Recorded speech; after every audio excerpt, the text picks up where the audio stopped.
Bonjour à tous et bienvenue dans l'enjeu, le podcast qui vous dira tout sur le match le plus important du week-end football. Avec Axolem aux commandes du vaisseau, l'avant-match est aussi important que l'après, le before avant l'after-foot.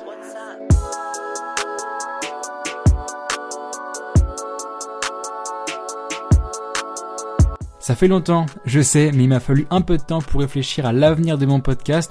Je trouvais que ça me prenait beaucoup de temps à faire et à tourner. En fait, je me suis rendu compte que faire des épisodes trop longs, c'était pas forcément idéal pour moi. Alors vous inquiétez pas, je vais pas arrêter. Mais à partir d'aujourd'hui, on ne verra pas tous les matchs, mais le match le plus important du week-end, celui qui a le plus d'enjeux. Et ça tombe bien car on va avoir beaucoup de matchs intéressants cette semaine. Alors il a fallu faire un choix et j'ai choisi de parler d'une rencontre de notre belle Ligue 1, Lens-Monaco, qui se jouera samedi soir à 21h. Pourquoi ce match et pas un autre? Quel est l'enjeu de cette rencontre? Petit rappel tout d'abord du classement de Ligue 1 après 31 journées. Le Paris Saint-Germain est premier avec 72 points, loin devant l'Olympique de Marseille, deuxième avec 64 points. Et c'est là que ça se resserre. Lens est juste derrière avec 1 point de moins que l'OM, suivi de Monaco, quatrième à 2 points de Lens. Autrement dit, d'une journée à l'autre, le quatrième peut passer deuxième, et c'est d'autant plus intéressant quand on sait que l'OM se déplace à Lyon ce week-end et que l'OL n'est jamais tendre avec les Marseillais. Sachant qu'il reste plus que 7 matchs de championnat, le dénouement de cette fin de saison approche à grands pas. L'objectif des deux clubs du jour, c'est évidemment cette deuxième place, synonyme de qualification directe pour la prochaine Ligue des Champions, un objectif que vise Monaco, qui n'a plus disputé les phases de groupe de la Champions League depuis 4 ans, mais que vise surtout Lens, qui ne l'a plus disputé depuis 2002, ça commence à faire long. Maintenant qu'on a les bases, qu'en est-il de la forme des deux équipes? Parlons du RC Lens d'abord qui enchaîne les gros matchs. La semaine dernière, le PSG a cassé la série de 4 victoires de suite des 100 et or qui ont perdu logiquement au Parc des Princes 3-1. Ils enchaînent donc direct avec Monaco et recevront même Marseille dans 2 semaines. Un calendrier chargé donc, mais les Lensois ont du coffre cette saison et peuvent atteindre cette deuxième place. Meilleure défense du championnat avec seulement 25 buts encaissés en 31 matchs, le Racing est même l'équipe qui a le moins perdu en Ligue 1 cette saison. 4 défaites au compteur, c'est juste une de moins que le PSG et l'OM. Le coach Franck Hez pourra bien évidemment compter sur son buteur Loïs Openda, auteur de 15 buts cette saison.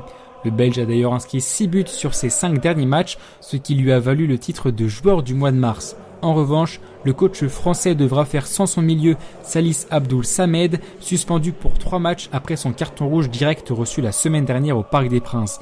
Petit coup dur pour Franck Hez qui devra se passer de son deuxième joueur de champ le plus utilisé en Ligue 1 cette saison. Ce qui est sûr en revanche, c'est que le stade Bollaert sera à fond derrière ses joueurs pour ce match capital. La rencontre est prévue à guichet fermé pour recevoir les Monégasques ce samedi. Ces Monégasques qui vont aussi plutôt bien en ce moment. Le club de la Principauté dispose de la deuxième meilleure attaque du championnat derrière celle du Paris Saint-Germain. L'attaquant français Wissam Ben Yedder a inscrit 17 buts cette saison, bien appuyé par les 9 passes décisives du latéral Caio Henrique. Le Brésilien est d'ailleurs le 3e meilleur passeur de Ligue 1 derrière Neymar et Lionel Messi. Le week-end dernier, l'AS Monaco a battu Lorient 3-1. C'était d'ailleurs le 50e match du coach Philippe Clément qui maintient de bons résultats avec le club depuis sa prise de fonction. Arrivé en janvier 2022, Clément a pris en moyenne 2 points par match avec Monaco. Cela fait de lui l'entraîneur avec la meilleure moyenne en Ligue 1 au XXIe siècle si on ne compte pas les coachs du PSG. Parviendra-t-il à maintenir cette moyenne avec les matchs à venir? Difficile car après le déplacement à Lens ce week-end, il restera 6 matchs.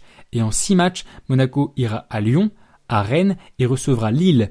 3 adversaires qui occupent respectivement la 5e, 6e et 7e place du championnat.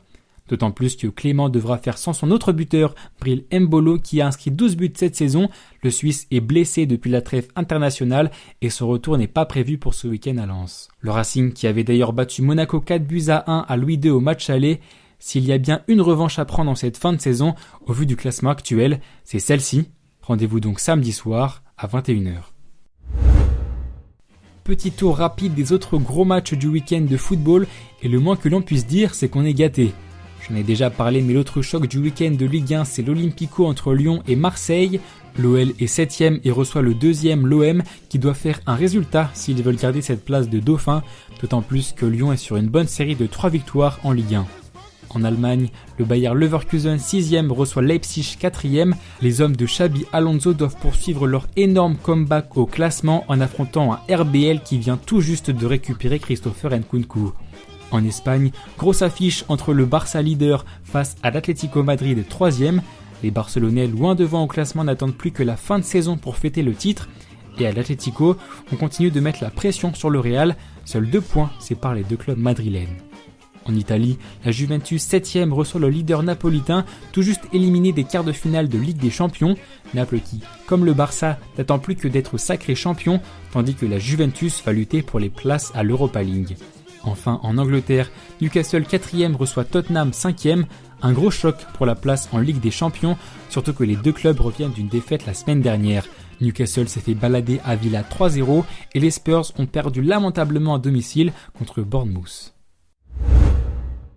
Voilà, c'était tout pour ce beau week-end de football. Nous, on se retrouve vraiment la semaine prochaine pour parler de l'enjeu d'un seul match. C'est la nouvelle formule.